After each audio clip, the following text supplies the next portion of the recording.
ल आज हामी चाहिँ हाम्रो हाई डेन्सिटी स्याउको बगैँचामा छौँ र भाइले चाहिँ यहाँ रोग लागेको पातहरूलाई यसरी काटछाट गर्दैछ।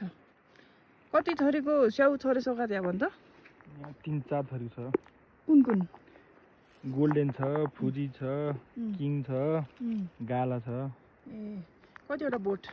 300? 299 छ। 299। कति वर्ष भयो हामीले यो लागु? 5 वर्ष। 5 वर्ष भयो। अनि एउटा रुखमा अहिले यति फल्दैछ। फल पनि काटछाट गर्नुपर्छ नि हैन? गइभयो ल, गइभयो अहिले अलरेडी डन। यस्तो छ अब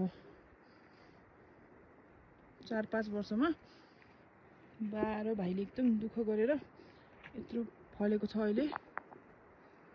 र यो स्याउ चाहिँ एकदम राम्रो, मिठो, राम्रो। यसको आयु कति वर्षको हुन्छ रे? 20 years ओन्ली? राम्रो रङ गर्यो भने नभए त्यति पनि छैन।